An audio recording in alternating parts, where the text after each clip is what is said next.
దేవుని గుడికి పోయిన ఏ భక్తులైనా దేవుణ్ణి మనసు నిండా తలుచుకుంటారు. రాత్రికి రాత్రి సిరిమంతులం కాకున్నా సరే గాని కష్టాలు రాకుండా చూడు సామి అని పబ్బతి పడతారు. వస్తా వస్తా హుండీలింత పాయకం వేస్తారు. కానీ అనంతపురం జిల్లాల ఒక భక్తురాలు ఇంకేదో కోరిక కోరుకుందట. మరి ఆ భక్తురాలి కోరికేందో మీరే చూడరు.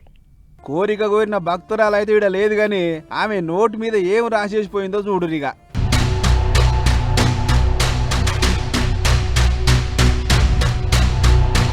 చూసిరా ఏం రాసిందో? స్వామి, మా అత్త వేధింపులు తట్టుకోలేకపోతున్నా, జరగామె దబ్బిన చచ్చిపోతాడు చూడు అంట.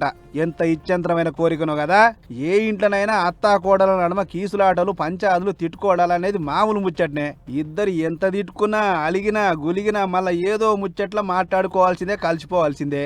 కానీ ఇట్లా గుడికొచ్చి నోటు కాగితం మీద ఏకంగా చచ్చిపోవాలని రాసిందంటే గా అత్తతోని ఆమె ఎంత రౌసు పడుతుండొచ్చు ఏం కథ అని అనుకున్నారట. ఉండి పైకం లెక్క పెట్టిన గుడి సిబ్బంది. అన్నట్లు ఇది ఎక్కడైందో చెప్పలేదు కదా. అనంతపురం జిల్లా ఆత్మకూరు మండలం పంపనూరులో అయింది. సుబ్రహ్మణ్యేశ్వర స్వామి గుడికొచ్చిన ఓ భక్తురాలు గిట్ల హుండీల ఇచ్చంతరమైన కోరిక రాసేసిపోయిందట. ఈ ముచ్చట చూసి జనమంతా మస్తు చిత్రపోతురు.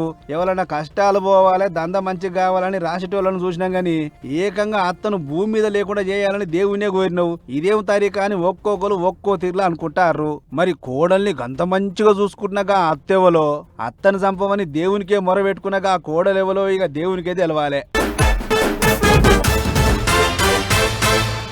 చలో మరేవన్నమాట ఇయాల్టి పటాస్ న్యూస్ ముచ్చట్లు. ఇంకో ఎపిసోడ్లో మళ్ళీ కలుసుకుందాం. నమస్తే.